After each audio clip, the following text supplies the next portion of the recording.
నమస్కారం NSTV news కి స్వాగతం. నా పేరు సంధ్య. ముందుగా వార్తల్లోని ముఖ్యాంశాలు.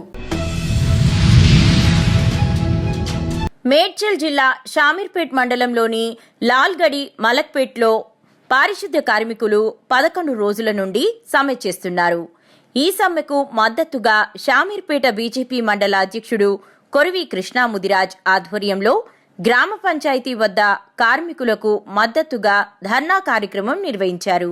ఈ కార్యక్రమంలో అలా రాజిరెడ్డి, మాజీ అధ్యక్షులు యాదగిరి, నరేందర్ రెడ్డి, పారిశుద్ధ్య కార్మికులు ఆరోగ్యం, Jayamma, tractor driver Shankar, electrician Sudhakar ఈ కార్యక్రమంలో పాల్గొని ధర్నా కార్యక్రమం జయప్రదం చేశారు.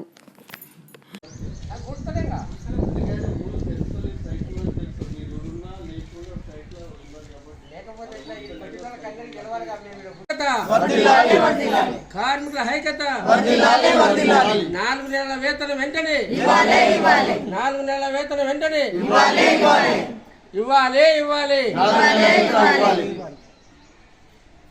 చెప్పండి. తెలంగాణ రాష్ట్రంలో జరుగుతున్నటువంటి ఈ పారిశుద్ధ కార్మికుల సమ్మెకి సంబంధించింది 4 నెలల నుంచి తెలంగాణ గవర్నమెంట్ సమ్మె చేస్తున్నటువంటి పారిశుద్ధ కార్మికులకు ఎవరికి కూడా వేతనాలు ఇవ్వకుండా వారికి ఇబ్బందులకు గురి చేస్తూ ఉన్నారు. ఉండి లేని పరిస్థితుల్లో వారు పారిశుద్ధ కార్మికులుగా పనిచేస్తూ గ్రామాలలో కానీ, మండలాలలో కానీ, మున్సిపాలిటీల్లో కానీ, హైదరాబాద్ సిటీలో కానీ, సిటీలో ఎక్కడైనా సరే ఎన్నో విధాలుగా కష్టాలకు అనుభవిస్తూ వాళ్ళు పనిచేస్తున్నారు. కాబట్టి వారికి తక్షణమే 4 నెలలకు సంబంధించిన జీతం ఏదైతుందో వాళ్ళ వేతనాలు తక్షణమే ఇవ్వని ఎడల మేము భారతీయ జనతా పార్టీ తరఫున మున్ముందు ఇంకా వేగవంతం చేస్తామని చెప్పేసి ఈ అందరి ముందు చెప్పడం జరుగుతూ ఉంది.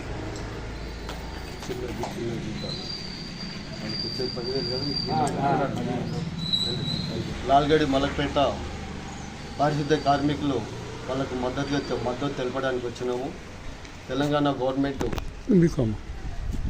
గవర్నమెంట్ అంతకుముందు గవర్నమెంట్ కూడా ఇప్పుడు ప్రతి నెల ఏ నెల పాటు వాళ్ళకు కడుపు నింపిన ఇప్పుడు దాఖలు లేవు. ఆ గవర్నమెంట్ అట్లా ఉంది. అంతకన్నా పెద్దగా చేస్తా ప్రగల్భాలు కలిపి ఈ రేవంత్ రెడ్డి సర్కారు వాళ్ళు చేస్తూ ఉన్నారు. ఇప్పుడు నిదర్శనం అంటే 4 నెలల జీతాలు ఇవ్వకపోవడం, ఇట్లానే ఏది చేస్తూ ఉన్నారు, ఇక్కడ కూడా చేస్తూ ఉన్నాడు. కాబట్టి ఈ పారిశుద్ధ కార్మికులు చిన్న జీతాలు 10,000, 11,000 జీతాలు వాళ్ళకు 4 నెలల నుండి వాళ్ళు మంచిగా ఉంటేనే ఊరి శుభ్రం ఉంటుంది. ఈ ఊరి శుభ్రం ఒక్కసారి గట్టించుంటుంది. ఇంత ఊరు ప్రతి గల్లీ తిరిగి శుభ్రం చేసే కార్మికులకు కూడా వాళ్ళు పొట్టలు కొట్టేస్తున్నారు. కాబట్టి వీళ్ళకు సరి అయిన న్యాయము, సరి అయిన జీతాలు ప్రతి నెల వస్తున్నాడు ఇవాళ. కానీ గవర్నమెంట్ ఏ నెల వాళ్ళ ట్రంక్ వాళ్ళు పడతాయో వాళ్ళలాగానే వీళ్ళకు ప్రతి నెల ఫస్ట్ నాడు పడేటట్టు ఇవ్వాలని మేము డిమాండ్ చేస్తున్నాం భారతీయ జనతా పార్టీ తరఫున. ఇట్లానే ఇటువంటి పునరావృతం రాకుండా చూడాలి. ఇక ముందు ఇట్లనే చేస్తున్నాం. మన పెద్ద ఎత్తున మనం తెలంగాణ గవర్నమెంట్ ప్రశ్నిస్తాం.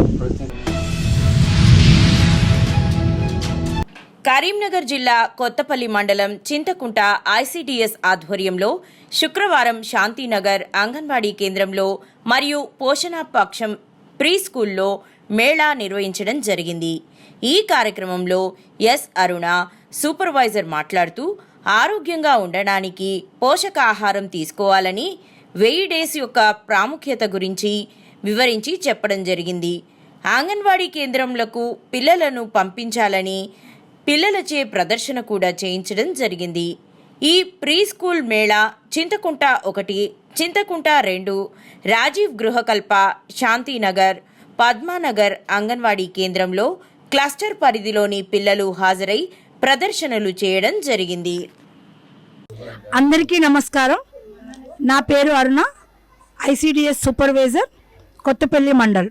ఈరోజు శుక్రవారం సభలో భాగంగా పోషణ్ మేళా కార్యక్రమము, పోషణ్ పక్షం కార్యక్రమం నిర్వహించి పోషణ్ మేళా ప్రీ స్కూల్ మేళా కార్యక్రమం నిర్వహించడం జరుగుతుంది. ఇక్కడికి తల్లులు అధిక మొత్తంలో మరి చింతకుంట గ్రామంలో పిల్లలు అంగన్వాడీ స్కూల్కి వచ్చే పిల్లలందరూ హాజరైనారు. వాళ్ళు ఆటపాటలతో విద్యను ఎలా అభ్యసించాలో తల్లులకు వివరంగా చెప్పడం జరిగింది. అలాగే శుక్రవారం సభ గురించి చెప్పడం జరిగింది. శుక్రవారం సభలో హెల్త్ స్టాఫ్ వాళ్ళు, అంగన్వాడీలు మరి రక్తహీనత రాకుండా ఎలా చూసుకోవాలి, గర్భవతులు ఎక్కడ డెలివరీ కావాలి అనే విషయంపై హెల్త్ స్టాఫ్ వాళ్ళు ఐసిడిఎస్కు సంబంధించిన వివరాలు చెప్పడం జరిగింది. పోషకాహారం ఎలా తీసుకోవాలి, 1000 days ప్రాముఖ్యత గురించి వివరించి చెప్పడం జరిగింది. అలాగే షుగర్ బోర్డు గురించి పరిచయం చేస్తూ షుగర్ ఉన్న ఆహార పదార్థాలు పిల్లలకు పెట్టకూడదని, షుగరు థమ్స్అప్ కానీ బిస్కెట్స్ కానీ కుర్కురేలు కానీ అలాంటి ఇచ్చినట్టయితే పిల్లలు ఒబేసిటీకి గురవుతారు, అనారోగ్యంతో గురవుతారు. కాబట్టి అలాంటి వాటికి దూరంగా ఉండాలని తల్లులకు వివరించి చెప్పడం జరిగింది. Thank you. ఓకే, నమస్తే అందరికీ. నేను చింతకుంట బల్లెదావకాన మెడికల్ ఆఫీసర్ని, డాక్టర్ నవ్య నా పేరు. మేము ఇక్కడ శుక్రవారం సభ కండక్ట్ చేస్తుంటే మేము కూడా అటెండ్ అవుతున్నాము. ఇక్కడ వాళ్ళకి హెల్త్ టిప్స్ అందించడము, ముఖ్యంగా ఎనీమియా గురించి, మెన్స్ట్రల్ హైజీన్ గురించి, మెన్స్ట్రల్ ఇర్రెగ్యులారిటీస్ గురించి, ఇంకా నార్మల్గా డయాబెటీస్, హైపర్టెన్షన్ దాని గురించి కూడా ఎక్స్ప్లెయిన్ చేయడం జరుగుతుంది. ఇంకా ఇక్కడ అటెండ్ అయిన వాళ్ళందరికీ హెల్త్ టిప్స్ ఇవ్వడంతో పాటు ఇక్కడ అటెండ్ అయిన వాళ్ళని ఆరోగ్య మహిళా క్యాంప్కి కూడా రమ్మని చెప్పి అక్కడ వాళ్ళకి స్క్రీనింగ్ చేయడం జరుగుతుంది. ముఖ్యంగా హీమోగ్లోబిన్ చెక్ చేయడము, డయాబెటీస్, హైపర్టెన్షన్, దాంతోపాటు ఒకవేళ వాళ్ళకి బ్లడ్ టెస్ట్లు ఏమైనా అవసరమైతే శాంపిల్స్ తీసుకొని మా పిహెచ్సి కూడా సెండ్ చేస్తున్నాము. అక్కడ ఒకవేళ వాళ్ళకి ఏమైనా ప్రాబ్లం అయితే వాళ్ళకి మేము రిపోర్ట్స్ అందించి అక్కడ నుండి మనం డిస్ట్రిక్ట్ హాస్పిటల్కి కూడా రిఫర్ చేస్తున్నాం ఆరోగ్య మహిళా క్యాంప్ ద్వారా. అట్లా అటెండ్ అయిన వాళ్ళు కూడా చాలామంది ఉన్నారు ఇక్కడ శుక్రవారం సభ నుండి వచ్చి ఆరోగ్య మహిళకి అటెండ్ అయిన వాళ్ళు. దాంతోపాటు ఈ మనకి మహిళలందరికీ కూడా ముఖ్యంగా ప్రెగ్నెంట్ ఉమెన్స్కి నార్మల్ డెలివరీ అయ్యేలాగా మోటివేట్ కూడా చేస్తున్నాము. సో అట్లా మన పిహెచ్సిలో కూడా నార్మల్ డెలివరీస్ అవ్వడానికి కూడా ట్రై చేస్తున్నాము మేము. ముఖ్యంగా గవర్నమెంట్ డెలివరీస్ని కూడా ఇంప్రూవ్ చేయడానికి వీళ్ళని మోటివేట్ చేస్తున్నాము. Thank you. అందరికీ పిల్లలకందరికీ నమస్కారం. పిల్లలందరికీ నా యొక్క ఆశీర్వాదాలు. మా శుక్రవారం సభ అంగన్వాడీలో పెట్టినందుకు మా యొక్క మహిళలు అందరికీ ఆరోగ్యవంతం ఉండాలని, పిల్లలకు పోషకాహారాలు మంచిగా పెట్టాలని, ఏదైనా తెలియని వస్తువులు కూడా తినద్దు, మన మజా కానీ ఈ పోషకాహారాలు ఏవి మంచివో ఏవి చెడు మా మేడం గారు అందరు వచ్చి ఈ గ్రామ సభలో శుక్రవారం గ్రామ సభలో తెలిపినందుకు మా యొక్క మహిళలకు పోషకాహారాలు మా యొక్క ఈ శుక్రవారం సభ కాకుండా మళ్ళీ ఒక హెల్త్ సెంటర్ కూడా నిర్వహించారు. ఆరోగ్యంగా దానికి ఆరోగ్య మహిళ అని ఈడ పెట్టారు క్యాంపు. దాంట్లో రక్త పరీక్ష, షుగర్, బీపీ అందరికీ చేసి దానికి మనకు మంచిగానే రిజల్ట్ వచ్చింది. రక్తం కొద్దిగా తక్కువ ఉన్న వాళ్ళకు పోషకాహార ఇది మన ఐరన్ టాబ్లెట్స్ ఇచ్చిండ్రు. దానికి మా మహిళలందరూ చాలా సంతోషంగా ఉన్నారు. ఖమ్మం జిల్లా పాలేరు నియోజకవర్గ రూరల్ మండలం రెడ్డిపల్లి గ్రామానికి చెందిన పద్మశ్రీ అవార్డు గ్రహీత వనజవి రామయ్య, దారిపల్లి రామయ్య గారి పార్థివ దేహానికి పూలమాల వేసి నమస్కరించి వారి కుటుంబానికి ప్రగాఢ సానుభూతి తెలిపిన పాలేరు మాజీ శాసనసభ్యులు శ్రీ కాందాళ్ల ఉపేందర్ రెడ్డి. పద్మశ్రీ అవార్డు గ్రహీత వనజీవి రామయ్య గారు చెందడం చాలా బాధాకరం. సమాజానికి రామయ్య గారు చాలా సేవలు చేశారు.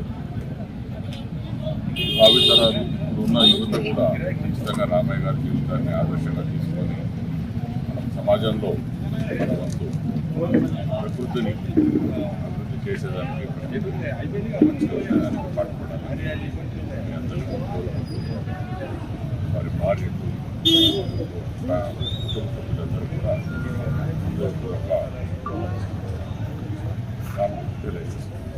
నిజంగా చాలా యాక్చువల్గా ఇంకా ఒక 10 ఏళ్ళని ఉంటున్నాం రామయ్య గారు.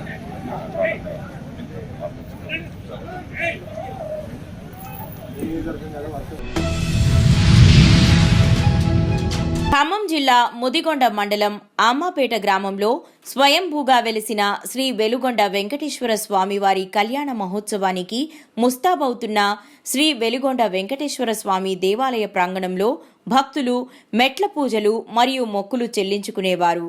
అందరూ కూడా స్వామివారిని దర్శించి ఈరోజు సాయంత్రం 7:30 స్వామివారి కళ్యాణ మహోత్సవం దేవాలయ ప్రధాన అర్చకులు గుంటూరు పవన్ కుమార్ ఆచార్యులు మరియు గుంటూరు రమణాచార్యులు నిర్వహిస్తున్నారు. కళ్యాణ నిర్వహణ శ్రీమాన్ బొర్రా వాసుదేవాచార్యులు మరియు వారి శిష్య బృందంచే అత్యంత వైభవోపేతంగా నిర్వహించబడును.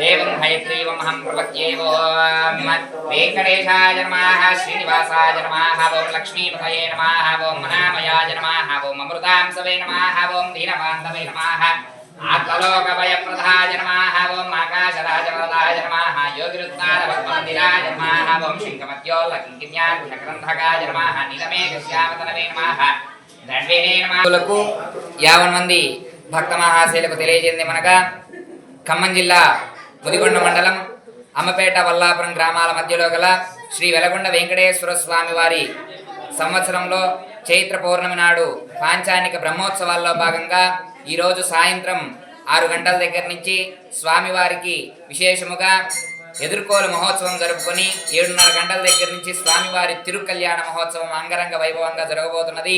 కావున 50 మంది భక్త మహాశైలు విచ్చేసి స్వామివారిని దర్శించి స్వామివారి కళ్యాణంలో పాల్గొని సదా వెంకటరమణుడి యొక్క కృపకు పాత్రలు కావాల్సిందిగా మరీ తెలియజేస్తున్నాం. అదేవిధంగా కళ్యాణానంతరం మహాన్న ప్రసాద వితరణ కార్యక్రమం ఉన్నది.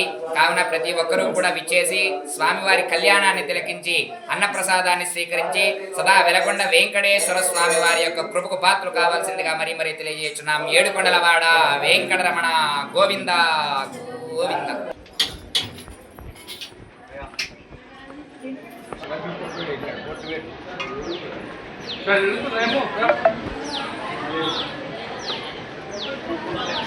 బ్రహ్మోత్సవం ఇది బ్రహ్మోత్సవంగా చూడాలని ప్రార్థిస్తూ ఉన్నాం.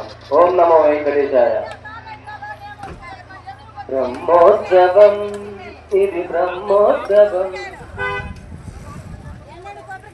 బ్రహ్మాండ నాయకుడి బ్రహ్మోత్సవం.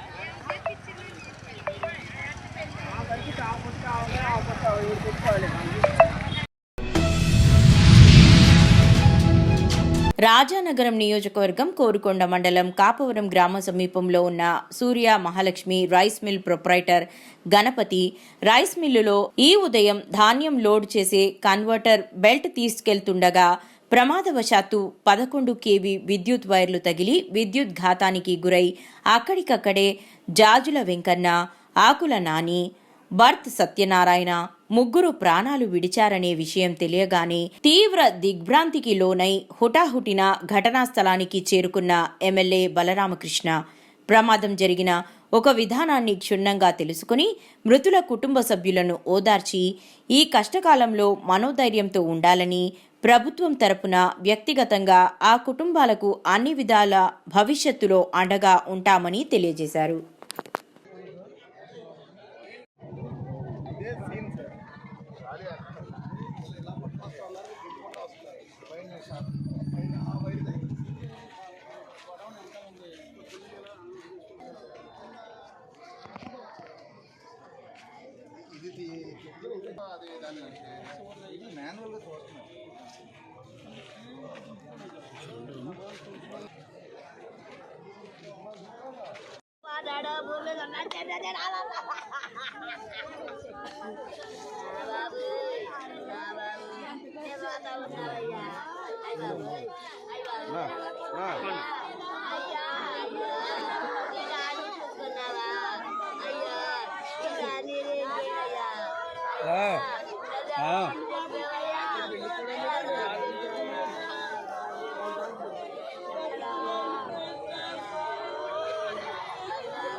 చచ్చిపోతే ఏం చేయమన్నా ఎలా రాస్తారో దేవున్నా కదా కానీ లేట్ అయిపోద్ది వెళ్ళండి వెళ్ళండి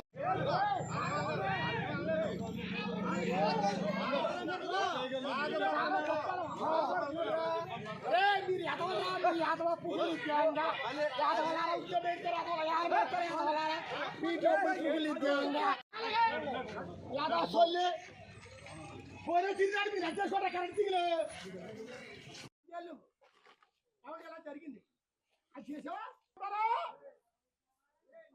మీరు అకౌంట్ పువ్వు కనిపించప్ప ఇది ఒక ట్రాలీని పైన విద్యుత్ లైన్లు చూసుకోకుండా అందులో పనిచేసే కార్మికులు దోసుకుని వెళుతూ ఆ ఎలక్ట్రికల్ షాక్ వల్ల చనిపోయారు. ఇది చాలా పెద్ద ప్రమాదం. ఆ కుటుంబాలకి ఇది చాలా తీరం లోటు. వారి రెక్కాడితేనే కానీ కుటుంబం డొక్కాడని పరిస్థితుల్లో ఉన్నారు. చాలా బడుగు జీవులు. ఈ యొక్క పరిస్థితిని చూస్తే కన్నీరు పర్వతం అయిపోయింది. ఊళ్ళే జనాలు వచ్చి చూసి ఆ యొక్క బాధని, అక్కడ జరిగినటువంటి ఘోరాన్ని తట్టుకునే పరిస్థితిలో లేనటువంటి సిచ్యువేషన్ ఇది.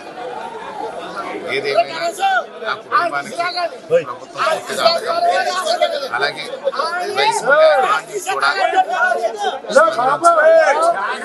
ఈ గ్రామంలో ఉన్నటువంటి పెద్దలు రైస్ మిల్లర్స్ అసోసియేషన్ అందరూ కలిసి మాట్లాడి నష్టపరిహారంగా ఒక్కొక్క చనిపోయిన వ్యక్తికి 15 లక్షల రూపాయలు నష్టపరిహారం కూడా ఇవ్వడానికి కూడా పెద్దలందరూ కలిసి నిర్ణయం తీసుకోవడం జరిగింది. ఆ కుటుంబానికి 15 లక్షల చొప్పున కూడా రైస్ మిల్లు వాడడం ఆయన 15 లక్షల నష్టపరిహారం ఇస్తున్నారు. అలాగే ప్రభుత్వం నుంచి కూడా వారికి వచ్చే విధంగా చూస్తాం. అలాగే పార్టీ సభ్యత్వాలు ఉన్నాయి. కూటమి ప్రభుత్వం పార్టీ సభ్యత్వాలు ఉన్నాయి. అవి కూడా ఆర్థికంగా ఆ కుటుంబానికి ఉపయోగపడతాయి. కానీ ఆ కుటుంబానికి నా ప్రగాఢ సానుభూతిని తెలియజేస్తున్నాను. చాలా ఘోరమైనటువంటి యాక్సిడెంట్.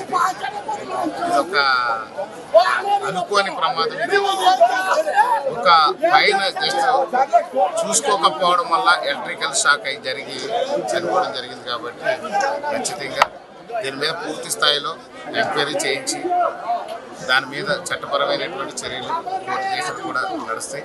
కానీ రైస్ మిల్ యాజమాన్యం మాత్రం దీనికి ఈ యొక్క వారి ప్రదేశంలో జరిగింది కాబట్టి వారు పెద్ద మనసులో అంగీకరించి పెద్దలందరూ కలిసి గ్రామ పెద్దలు, రైస్ మిల్లర్స్ అసోసియేషన్ ప్రెసిడెంట్ గారు అందరూ కలిసి కూర్చొని మాట్లాడి ఆ యొక్క బాధిత కుటుంబాలకు చనిపోయిన వ్యక్తి 15 లక్షల రూపాయలు ఇచ్చడం. సార్ విద్యుత్ శాఖ అధికారులు ఏమైనా చర్యలు తీసుకుంటారు సార్? అంటే ఇందులో విద్యుత్ శాఖ అధికారులది తప్పిదం ఏమి లేదు. ఒక పొడవాటి ట్రాలీని తీసుకుని వాళ్ళు ఒక హైడ్రాలిక్ ట్రాలీ అది పొడవాటి ట్రాలీ మీద వాళ్ళు తీసుకెళ్తున్నప్పుడు ఖచ్చితంగా విద్యుత్ లైన్లు సక్రమంగానే ఉన్నాయి. ట్రాలీ హైటెక్ ఉంది కానీ దానికి ఎడ్యుకేషన్ కింద తెచ్చుకుని తీసుకెళ్లేవారు ప్రతిసారి. ఈసారి ఏంటంటే అన్స్కిల్డ్ వర్కర్స్ అవ్వడం వల్ల వీళ్ళకి పూర్తిగా పరిజ్ఞానం లేకపోవడం వల్ల హైడ్రాలిక్ ట్రాలీని కిందకి తెచ్చకుండా తీసుకెళ్ళిపోవడంలో పైన విద్యుత్ వైర్లు గమనించలేదు కాబట్టి ఈ ప్రమాదం జరిగింది. యాక్చువల్గా విద్యుత్ వైర్లు అయితే సక్రమంగా లైన్ కరెక్ట్గానే ఉంది. అందులో లైన్ కాదు, మెయిన్ ఏంటంటే ట్రాలీ ఇది 30 ఫీట్ ట్రాలీ ఇది. దానివల్ల కొంచెం ఈ 12/4/2025 కోరగొండ మండలం కాపురం గ్రామంలో సూర్య రైస్ ముగ్గురు వ్యక్తులు కమిషన్ పట్టి చనిపోయినట్టు ఇన్ఫర్మేషన్ రావడం జరిగింది. ఆ ఇన్ఫర్మేషన్ మీద జరిగింది. కన్వేయర్ బెల్ట్ని గోడౌన్ నుంచి రైస్ మిల్లోకి తీసుకెళ్తున్నప్పుడు పైనుంచి 11 kV వైర్ వెళ్తుంటే దానికి తగిలి షాక్ కొట్టడం జరిగింది. దీని మీద వాళ్ళ బంధువుల దగ్గర రిపోర్ట్ తీసుకుని కేసు రిజిస్టర్ చేసి ఇన్వెస్టిగేషన్ చేయడం జరిగింది. దీంట్లో రైస్ మిల్ ఓనర్ తప్పుగా అతని మీద కఠిన చర్యలు తీసుకున్నాం.